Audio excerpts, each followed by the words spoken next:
Thank you all for attending our panel this afternoon.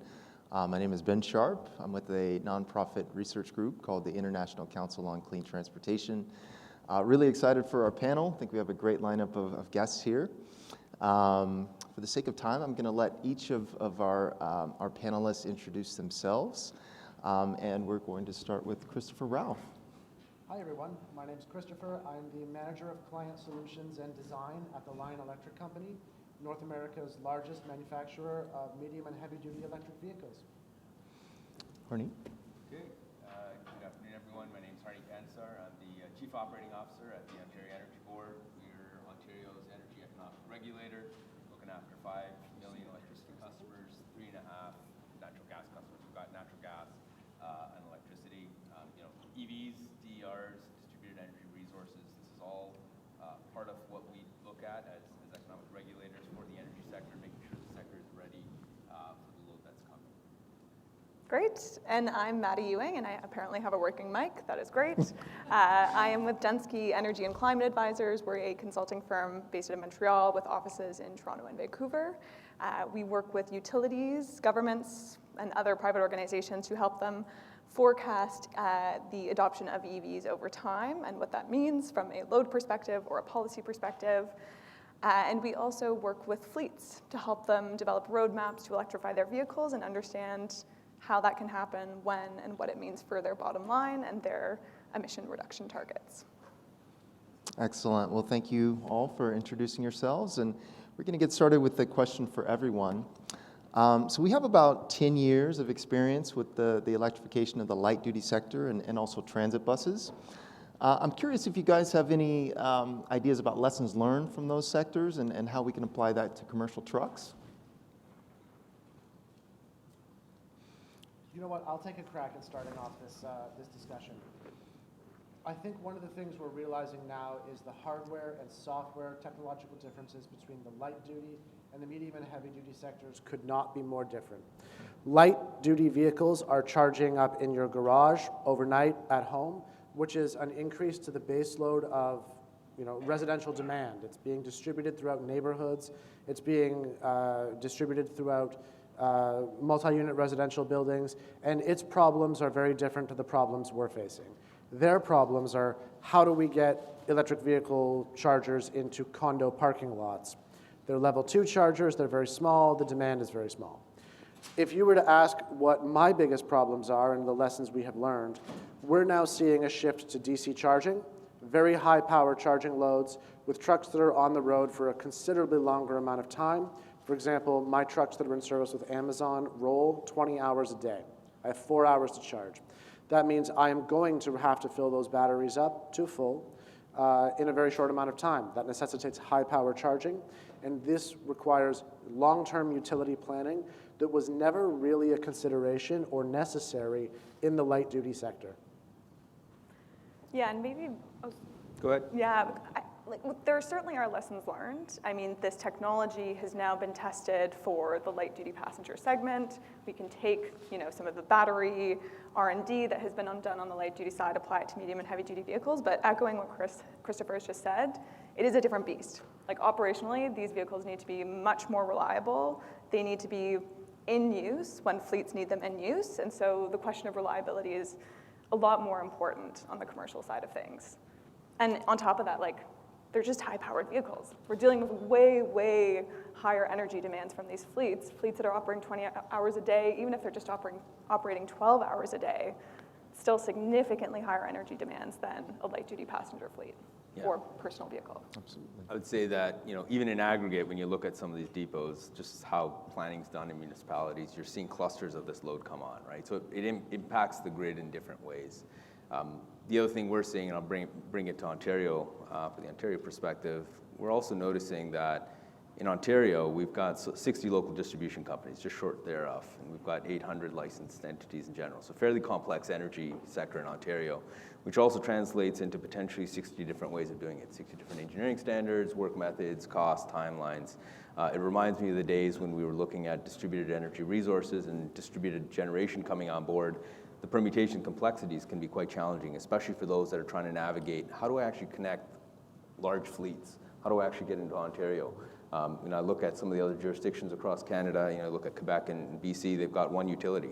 It's very standardized, much easier from that perspective. Part of what my team is doing right now is looking at how do I standardize the process so that I can make it much easier for fleet vehicle owners to come into Ontario and make sure that there's some level of predictability of, here's the information I need, here's sort of the timelines we're going to need to do this on. So we've got, and I'm going to do a shameless plug here, I'm asking people to go to our webpage. We've created a platform called Engage With Us. It's one way of getting input from those parties that are interested, and there's two things. One is we've got the Distributed Energy Resource Working Group, and electric vehicles fall within that, and we're looking at things like how do we standardize the timelines. The other thing is we want to make sure that the equipment that's coming to Ontario works in Ontario too, right? So differences of voltage, we want to make sure that we're sort of baselining and getting equipment in Ontario that works in Ontario. It also helps create, from a resiliency perspective, you want to have less equipment to try and step down and change voltages if it's not really needed. The other thing I want to make sure people are aware of is we've just released a paper looking at electricity delivery charges, essentially, for fleet vehicle and commercial vehicles at large. That report was done by Power Advisory, a consulting company that we procured. It is up in public. We are hosting an engagement May 24th. There's a few folks in the team from the Ontario Energy Board that are always happy to answer questions, but we do ask, if anyone's interested and has opinions and feedback, we'd welcome you to join us at one of those sessions. That's great. And just to pick up on that last point you made and to extend it, so thinking about some of the early deployments of commercial electric vehicles in Ontario and just across Canada, can you speak to some of those examples and what you've learned from those early deployments and how you're mobilizing that knowledge going forward? So from what we're seeing, we normally see it mostly from the utility side, and we're definitely starting to see load forecasts look to incorporate some of that. I'll also just mention, as a year ago, we also updated, as an economic regulator, we require utilities to bring forward prudent plans to build the system so that it's ready for the enablement of the load that's coming. And we want to make sure that they're balancing cost, reliability, and service quality. To do that, they need to make sure they understand what's happening in the system. Going back to your comment around light vehicles, that has a total different implication than heavy vehicles, right? Like those loads are quite different. And when you start aggregating them, not only are they impacting distribution systems, they're starting to impact the transmission systems, and we're starting to see that. What we've also been doing is telling utilities to make sure that as part of their applications to us, they're including very specifically what is the impacts of EVs, both large and small, when it comes to building out the system and the dollars they need to do it. We want to make sure that that's all being looked at and that we're ready, we're ahead of the curve. Yeah, excellent. And Ben, if I can jump in just on this importance of load forecasting, this is kind of how Dunsky started its mobility practice, is really just helping. We need to prepare the grid ultimately for these vehicles. We want this to happen, and in order for this to happen, we need to have the electricity to power these vehicles. And it's a complicated beast, getting to know, what do I need to build out to support vehicles and when? And there's a lot that goes into that formula. So it's how quickly is it going to happen? And when do we actually expect the load to occur? What is driving that change? Is it policies that are driving it? For instance, our ZEV mandate is obviously going to have a huge impact on electricity load and demand. What's the pace of adoption? So how quickly is it actually expecting to happen?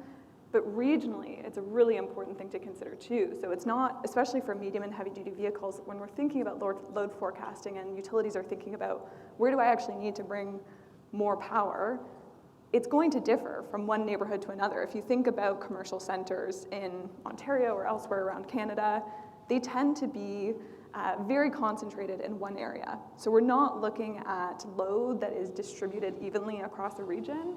We're seeing very small pockets of high concentrations of medium and heavy duty vehicles that are going to present significant load there. So big challenges to come. I'll just jump in on Maddie's point when we talk about the pace of adoption. All of this is taking time. All of this is taking time to get the planning right, and it is necessary. And I want to paint that against the backdrop of what's currently existing inside the electric vehicle market space. We're running up against a finite clock. Anthropic climate change is a problem, and we need to reduce greenhouse gas emissions. End of statement. In order to do that, governments are putting in zero emission vehicle mandates, and we are deploying thousands upon thousands of medium and heavy duty vehicles on a day-to-day basis. I'll turn everyone's attention to Quebec, actually. Most recently, the government just procured 1,250 something electric transit buses that are going to be deployed over the next 5 years. And from Lion's perspective, when I joined the company, we had maybe 250 electric school buses on the market. Today, we have 2,000, mostly in the provinces of Quebec and British Columbia. That's the pace at which we are deploying, and we're going to eventually start to see a collision between those two.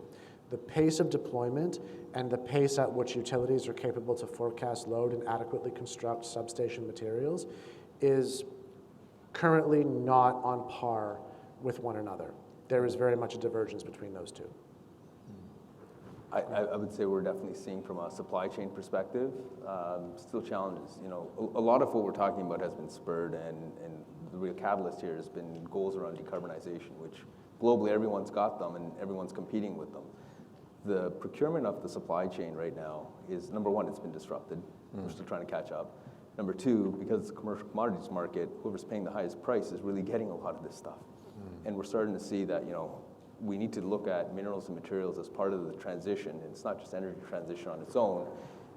Having carbon goals is great from an aspirational perspective, where you'd like to go, but in order to be able to enable that, you need the tangible equipment, the materials, and even the supply chains of where is this going? You know, the actual minerals themselves still need to be processed. A lot of this still needs to go through a single point of processing.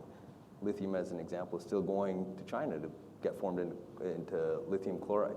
It still has the ability to influence the market. We need to start looking at supply chains as also being enablers of this whole transition that's taking place. Yeah, absolutely. Great point you made. Yeah. Christopher, I want to come back to you. You made the point about, you know, the extensive deployments that you guys have had across different modes, school buses, transit buses, and trucks. You guys have worked with dozens, if not hundreds, of utilities. What have you learned over the, you know, you're relatively young, but you know, you have tons of experience in the space. What can you share with the audience? So nothing that hasn't already been said by Harneet. In dealing with every single utility, basically between St. John's and Victoria, we have learned that there are not two companies that do this the same way. All of them have different operating standards. I come from Hydro Ottawa, and I understood standards, or at least I thought I did, until I realized that they're out in left field, just like Hydro-Quebec is doing its own thing, BC Hydro is doing its own thing. I don't even want to know what Toronto Hydro is doing. Everyone is doing things differently. And in certain jurisdictions, like Ontario or Nova Scotia or Alberta, you have differences between the private localized distribution companies, or LDCs, and you have transmitters who are typically privatized and operate in their own world, and you also have generators. It's a very complex market, and I think Harneet used the word complex. Crazy. There's so many actors in there.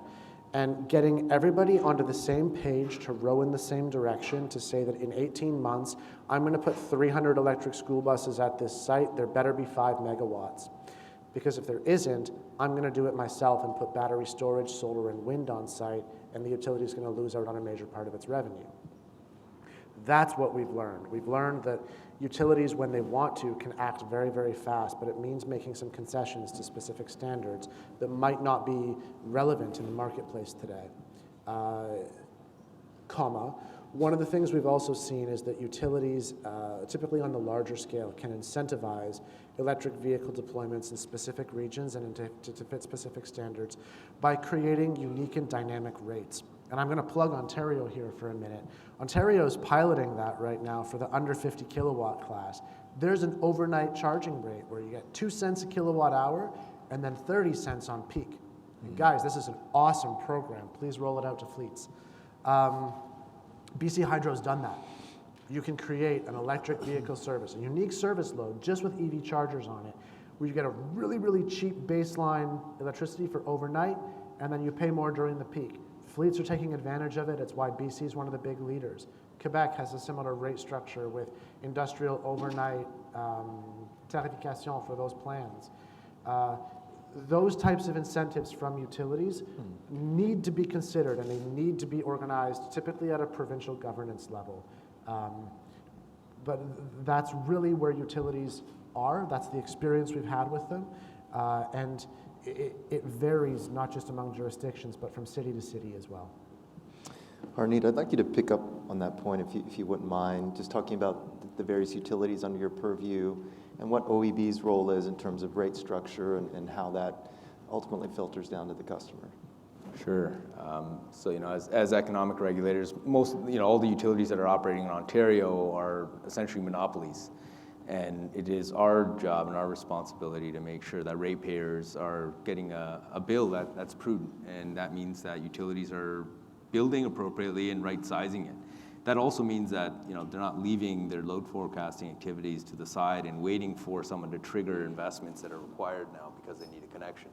There's still the need to do upfront investments where it's right. And, we expect utilities to be doing that.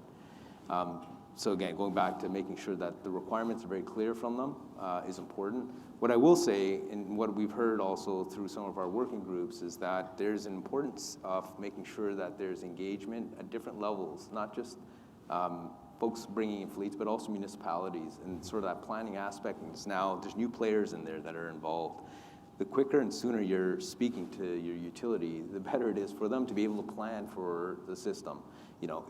It may not necessarily be a new connection. A lot of the infrastructure is also being replaced. The sooner they know what the needs are, the easier it is for them to fold in some of those changes up front as opposed to having to go back and make changes later. We're certainly seeing the need for people to communicate with their local distribution companies earlier. And the other benefits that we have seen is there's also feedback from local distribution companies going back to fleets to say, look, there's other areas of opportunity where we have capacity available. And if you have options of where you can locate, let's talk and try and make sure that, we don't want to continue to just build the system to peaks because it costs money to do that. But we can manage the peaks. Okay. Yeah, sorry, I just want to jump in on that. That's all fantastic, and that comes back to utilities being open to have communication. Getting a hold of someone from your utility, it cannot go through a traditional connection impact assessment. I might not know or have a purchase order in my hand for 100 electric school buses, but when that purchase order comes in and I start doing site walks, I cannot fall into your traditional basket for a CIA. I must have had that discussion with my local utility to ensure that they understand load is coming and that capacity needs to be allocated. And right now, that's a huge gap between us. We don't have a method of communication with utilities, and fleets don't have a method to communicate up to their utilities. We're still going through the traditional key accounts method of the 1990s, and we haven't seen those protocols develop. I think that's really just part of talking about standardizing the process. Yeah. The information that utilities need, we need to make sure it's standardized so people know what they're coming in with. And that information doesn't just go specifically to the distribution company. Like I was saying, in aggregate, this may need to go up to the transmitter too. So just like distributed generation connections, we're following sort of the same principles, which we saw a lot of benefit in, and making sure that the forms and the administrative front end is aligned with some of the gaps that you just talked about is an important gap to fill for us. We're kind of seeing some things happen in this space, though, in terms of utilities and local distribution companies that are taking innovative approaches to this or helping to support that communication. I mean, there certainly needs to be a standardized way. We're seeing incredibly long wait times for permitting and interconnection already, and we're just at the start, so obviously something needs to be done. But shout out to BC Hydro, who started doing something different than other utilities. They're providing an incentive for commercial fleet operators in their area to develop fleet plans. And this isn't a benefit for so much for the fleet operators, but for the utility. They now then have an eye into the data they need to plan for that additional load. They can see when that load is coming online, how much it is, where it's going to happen, and they can work with those customers to understand how they can shift things around and work with what they've got in the meantime at least. So we're seeing some innovative things happen. More needs to come, obviously, and the pressure is on utilities, but we also have to work with them.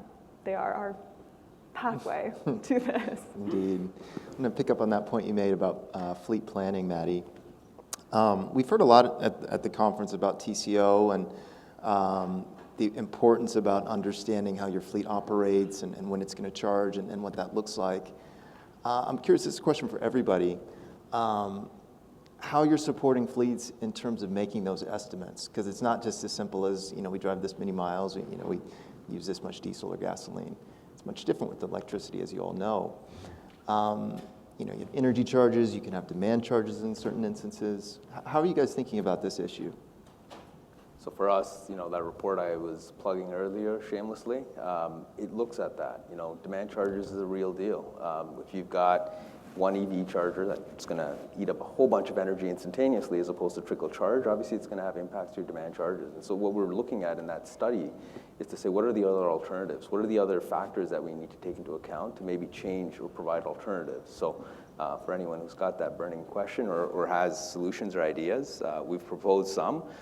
We've also made some assumptions in that report. And to your point, some of those assumptions need to be tested. And so that's the point of the consultation that we'll be hosting on May 24th. But I think we'll find out a lot more once we conclude that work. But the beauty, I'd say, of medium and heavy-duty vehicles and commercial fleet electrification is these folks actually have such a huge incentive to bring down their load, to reduce their demand charges. They understand that this is going to impact their bottom line, and so they will do what they can to bring that peak demand down. And load management strategies are obviously a critical part of that is hopefully going to help both fleet operators and utilities on both sides of the coin here. But absolutely critical for ultimately bringing those demand charges down. From the Lion perspective, we created an entire energy asset division. We're an electric vehicle manufacturer that has an entire utility liaison and energy asset construction and management division. There's no other traditional, like Volvo or Mack or whatever, none of the big truck companies have a gasoline division. You build trucks, you sell the trucks, that's the end of the story. You can't do that with electric vehicles. We design, procure, install, manage charger systems, and that goes with all the load management goodies that go along with it. I'll use school buses as an example here because they're, I think, 85% of our fleet right now. School buses represent interesting electric assets on the grid in that they're parked for the vast majority of the time. They take our kids to school in the morning, in the afternoon, on weekdays, and they sit there Saturday and Sunday and for 2 months in the summer. How do we use those electrical assets to answer some of the problems that Harneed is encountering on the grid? And jurisdictions across Canada have already started to use these assets. In Prince Edward Island, my electric school buses are backing up community centers during storms. We can use these chargers to do bidirectional charging or simply load management. And we can participate in the Industrial Conservation Initiative here in Ontario or do load management, demand response, peak shaving, battery energy storage. Going back to Harneed's comment as well about DER, at the height of the solar and wind boom, one of the big problems we had was how these sources are intermittent. However, in jurisdictions like Prince Edward Island, where you have intermittent wind energy and a very large fleet of electric school buses, we'll simply charge the school buses from the wind energy. It'll lower the total stress on the load, lower the problems that we're having in the utility sector, lower the carbon intensity of the grid, and better manage the grid. What we can use these vehicles to do on these charge systems is integrate our charger systems for large fleets with the local utility company, and that might mean transmitters and generators as well, to do things like frequency regulation and harmonic distortion reduction. We can do things like load management and have hundreds of kilowatts, if not megawatts, in neighborhoods wiped off during peak demand, using these charge management platforms. That's what the opportunity is, and that's how we had to respond to it. One of the things we realized very quickly was a school bus fleet manager is no longer just a guy or girl who's responsible for managing and maintaining school buses. All of a sudden, you're now responsible for your method of propulsion, and your method of propulsion is electricity, not gasoline, and electricity is everywhere. You also have the ability to turn your chargers from a capital cost into a revenue source. And that means you're going to have to be familiar with electricity markets, commodity markets, carbon markets. We had to respond by creating an entire division around that. And we're just getting started, and we're not alone in this space. But all those problems that we were tackling, that's going to now be par for the course for every fleet. That was our response to it. Harneed and Maddie, I'm really curious how you guys are looking at these innovative kind of vehicle-to-grid systems and what that might mean in terms of revenue and cost balances, those types of things. Yeah, when Christopher is speaking here, the word that was resonating in my ears here was the minister's ask of us right now to look at resiliency for the sector. And we know that energy systems are vital to communities, and having a resilient system is important. And the Minister of Energy has asked the Ontario Energy Board to put forward recommendations on how to look at resiliency, responsiveness, and cost efficiencies at the end of the day. And what that means is two things. One is there's a higher dependency on the system to be able to help charge a lot of these vehicles. And so, it has different economic impacts when those fleet vehicles aren't charged. But these fleet vehicles are also part of a fantastic solution. When things go wrong, they have the ability to also back up systems, back up communities, provide local support that the grid would need and the community would need. There's a lot of opportunities. It also is interesting because, Christopher's talking about a lot of the work that's happening on the OEM side, the fleet side. The grid is also evolving. It's modernizing. It's bi-directional. It's dynamic. The deployment of capital that's taken place over the last 5 years to modernize the grid, really with an intention of, I'd say, primarily improving reliability in a prudent manner, also has enabled smarter systems. And so again, the expectation that utilities aren't just building to peaks and really managing peaks is an important aspect to keep costs low, but also create this resiliency. But if you couple that with the capabilities of some of this new technology, it's a powerful thing. Oh, yeah. And so this is part of some of those solutions on trying to build resiliency. And so, we're trying to look at how do we incorporate all that as part of some of the recommendations going back to the Minister on resiliency. Wonderful. Maddie? Yeah, and maybe, it is an incredibly exciting thing that holds so much potential, and the thought of harnessing all of these vehicles as distributed energy resources is incredibly exciting. But at the same time, I think we have a long way to go. We're seeing a lot of potential in terms of sort of resiliency as vehicles acting as backup storage and power outages and things like that. So more sort of on like the vehicle to home scale, sort of localized. What we've seen less of to date, though, is the vehicle to grid. So really being able to sort of balance sort of demand on the grid side of things, which I think is a little bit of a different beast. And we're seeing some pilots happening. I'm sure, Ben, you can speak to some of the things that are happening in California, which is really exciting. And we're actually seeing some demonstrations of power flowing from particularly school buses back into the grid. But there are still some technical challenges. There's standardization, there's technical challenges, there's rates that need to be established within the utility for us to get there. But certainly when it is there, for a segment like school buses, where you're facing such a high capital cost, but those buses don't really drive that much, the operational savings aren't as significant, V2G is going to be a really important part of that to sort of help make up that incremental CapEx cost. Cool. I'm going to do one more question for the group before we turn it over to the audience, and also take the opportunity to do a shameless plug for a study that the ICCT heavy-duty team just did, looking at the estimated needs for medium and heavy-duty vehicles across the U.S. And one of the assumptions that we made in the study was a fairly robust need for kind of megawatt level charging, mainly to support longer haul vehicles. I'm just curious how the panel is thinking about these ultra high capacity and high power chargers for kind of the on demand to serve that segment of the truck population that's going to need that type of charging. That's our blind spot right now, isn't it? It's knowing what's happening with long-haul trucking. Where are we going? It doesn't look like battery electric vehicles right now. So when are we actually going to need those megawatt chargers? Because there's probably few fleets right now that need to charge that quickly with such high power. So it's really about where we're heading. What is going to win? Is it going to be hydrogen? Is it going to be battery electric? And when is that demand actually going to ramp up for us to really start considering what that's going to take? Because 1 megawatt charger, if you've got a stop on the side of the highway for 10 vehicles, you're looking at 10 megawatts just in 10 chargers there. That's going to require a lot of work, I'm sure. Yeah, Maddie hit the nail on the head on this one. 80% of trucks can be electrified today. Everybody here who's working on trucks, unless you're doing like Vancouver to Toronto, you can electrify your truck. Class 5, Class 6, Class 7, they can all be electrified today. And most of them, virtually all of them, operate on a back-to-base model. They're going back to their depots. Are we worried about megawatt charging? Not really, because it's not something we're designing for today. And as Maddie said, what is going to win? Is it going to be rail? Is it going to be, interconnected high-speed rail? Is it going to be hydrogen? We don't really know.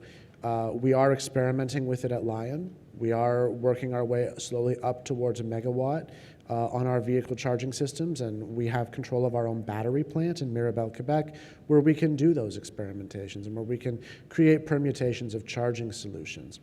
However, on the depot charging, even if you only have 4 hours to charge, you are well within existing standards on the CCS1 or CCS2 platform, where you can hit all your major charge protocols, all your major standards, get your vehicles back on the road, and you're still well under 300 kilowatts of charging demand.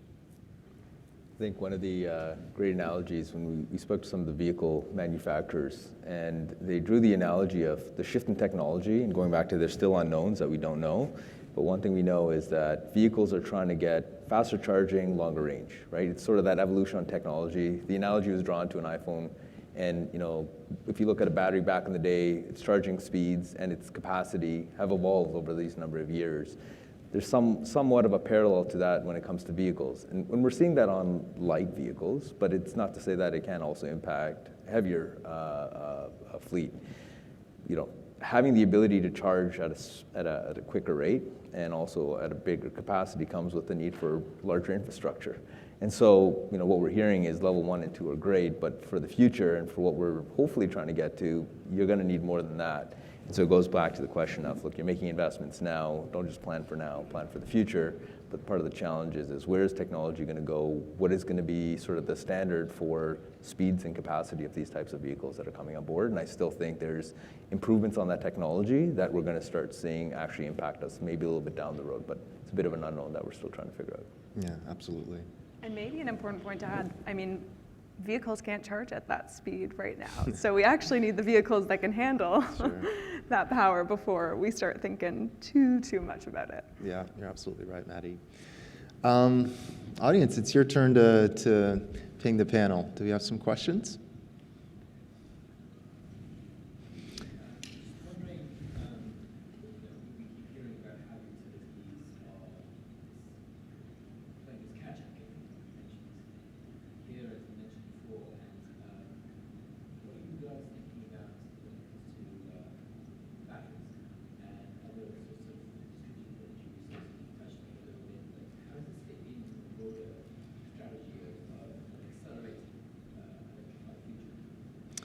Just for everyone's benefit, I think the question was about batteries and distributed energy resources and opportunities in that space. I think DRs are an important aspect of the ecosystem that's going to get created, and it's already kind of here. It is a source, but it is a load and a source, right? It has the ability to consume power and also has the ability to dispatch that power when needed. It's got a lot of functionality. We expect utilities to use it as part of their conservation demand programs. We also have seen it do different things in different markets in terms of it being a major player in commodities markets. So, how the market gets structured down the road too is also an important aspect of how these DERs are going to, penetrate the market. They also have the ability to do other things. We talked about reliability and improvements on reliability. This may be a prudent way of doing what we call NWA, which is non-wires alternatives to traditional utility upgrades. So, these devices have so many different ways of helping the grid. And let's be frank, battery storage isn't anything new for the world, right? A lot of jurisdictions have had battery storages for over a decade, probably 15 years, I could say with some confidence. But the technology has evolved, and the permutations of how the technology is being used in the jurisdiction, every jurisdiction's got its own problems. We're starting to see how these can be better utilized in Ontario and other jurisdictions that are facing problems like capacity, like reliability. So I think they're an important aspect. I'll even go as far as to say, look, automotive manufacturers are now creating battery packs as part of this new ecosystem within not just the electric vehicles, but having the battery there is something different. We never saw it, electric vehicle manufacturers are going to do this. So I think you're seeing different permutations, different size and scales of these DERs and where they're going to get deployed, but they're solving different problems, and they're a helpful part of the toolkit. Yeah, and maybe an interesting example of this too, we're working with a fleet right now that's got 24-hour operations, all their vehicles end a shift at the same time, and they all charge at the exact same time. Their demand is going to spike all at once. They've got several hundred vehicles all plugging in at the same time. They're actually looking at integrating chargers that have battery storage embedded in the chargers to help actually draw some of that energy in at different times of day so that it can sort of actually reduce their peak demand overall. So that has been a great strategy for reducing demand charges for fleets that have pretty constrained operations and demanding duty cycles. I think as well, you're also going to start to see the ability for electric vehicles to have a massive impact on what the market shape is going to look like. I'll give an example. In one of the jurisdictions in which I'm currently operating, they're having their fleet of around 150 Lion buses are going to eventually all become vehicle-to-grid capable and operate on the depot model. By outputting that power, they're going to have around 20 to 30 megawatts of deployable power. And in the jurisdiction in which they're operating, total peak demand for the entire jurisdiction is, only around 1,000 megs. We're going to have the ability to create our own peaks by shifting load ourselves. That's going to have an impact on the market, on the transmitter, on everything. And that's one jurisdiction. I have vehicle-to-grid operable in California, Florida, New York, a few other places. One of them is selling capacity back onto the market, just pure KW. They're doing demand response.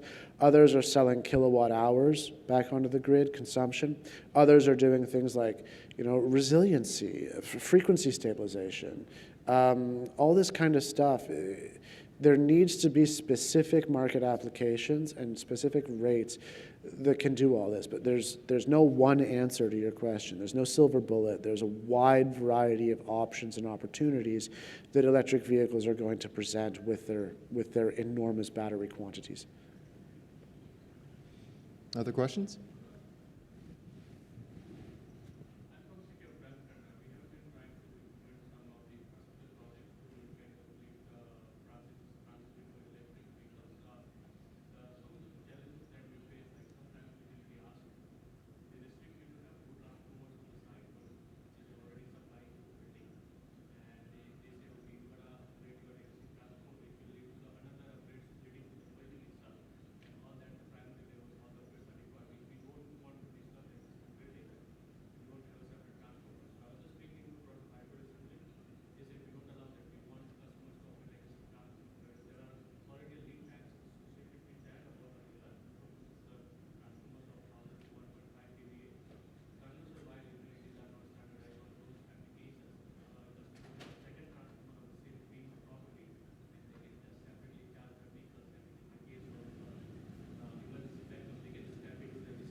Sure. I think this all goes back to, Harneet's already covered this. I can already do that in BC and Quebec. I can already do that. I have, single load services with multiple series of transformers on it, distributing to chargers that operate at different voltages. This comes back to standardization. What are we going to be able to do nationwide? Is this a provincial question? Is this a federal question? Where does the regulatory jurisdiction sit? And who's going to create standards that are going to allow there to be a singular Ontario way of doing things or a singular Canadian way of doing things? This is really just a lack of standardization, and not even a lack of standardization. 10 years ago we weren't conceiving this to be a problem. And so the standards very clearly reflect that. I think Harneet's group is actually really taking this in hand. I mean, I know Dunsky Energy's also considered this as well. How do we create a uniform regulation that would allow us to understand something that works in, Vancouver, that also works in Montreal, that works in Iqaluit? Yeah, maybe I'll just say, the changes, you kind of gave a really good example of just one aspect of where standardization would be really helpful across the province. And so provincially, when we go ahead and make these standardization changes, it's not just going to be a nice to have or good practices. We're actually going to put this into amendments in our code, which would then make it enforceable. So it's an important aspect of, it's good to have good regulation, but you also need enforcement as part of backing it up and making sure everyone's doing the right thing, right? So that'll be part of it. So we'll put it into our codes, and that's the approach we're looking to take. But I mean, that standardization, I feel like we've touched on it a bit in this panel, but I wanted to share a saying that I heard at a recent conference I was at, which was, if you've talked to one utility, you've talked to one utility. And so thinking of fleets that work across the country and operate in, 30 different, the jurisdiction of 30 different LDCs, they need to now understand the language of those 30 LDCs. And that is such a barrier to implementation. And so we really need to fix it. Yeah. We have time for one more quick question. Thomas?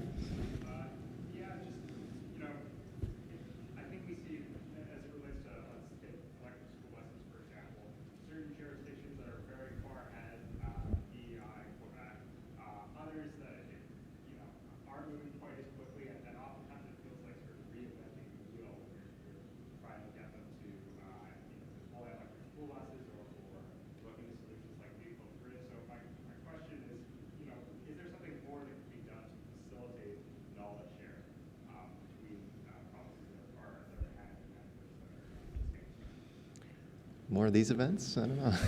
Yeah. Sorry, go. Oh, God. So I think we have to start with who is far ahead right now. And I think Quebec and Prince Edward Island take the cake when it comes to electric, medium, and heavy-duty vehicles. Shout out to BC, but I mean, Quebec and PEI really are running away with this one. And you have two approaches that could not be more different if they tried. Quebec has been a leader on environmental issues for the last 25 years, and their regulation, I'm pretty sure that's a word in English, right? Yeah, that word is basically focused on creating an environment that is conducive to making industrial change occur rapidly. And one of the things they've done that I think other provinces could take a look at is they've bundled municipalities together under the leadership of the province, and they have done mass procurements.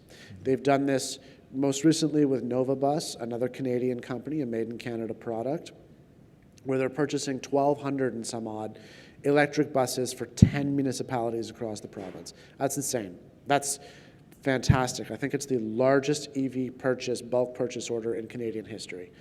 That's incredible. What's PEI done? PEI has done bottom-up consultations. They want municipalities that say, all right, we want to be an energy independent island. How do we do that? Well, we're going to start taking a look at school buses, areas that are easy to electrify, low-hanging fruit. And they did it in conjunction with the provincial and municipal governments, places that are very progressive on energy, like the city of Summerside, which everybody here should visit and take a look at their wind and solar farms. And PEI's turned that whole province around. 10% of their base load in the summer comes from solar. The rest is basically all wind. They use diesel in the winter, and they're using electric vehicles from Lion like their school buses to ferry kids around the island. And they're going to start using vehicle to grid to back that up and make that focus on resiliency. Those are two very, very different approaches that could be shared with the rest of the country very easily. And I also want to shout out Ontario here. About 5 years ago, Ontario started doing pilot projects with electric school buses. And I don't think Ontario has done the due diligence and follow-up on that pilot that could have been done. But I have, my electric school buses here in Ontario already. This is not an unknown to Ontario. These are not barriers. It's just, how do we transmit that knowledge from people who in the province who do have it to people who don't, and then backfill it with what's going on in other provinces? Well, I see that we're right at time here. I want to be really respectful. All the other sessions have been right on time, so we'll continue that trend. But please help me in thanking our really wonderful panel.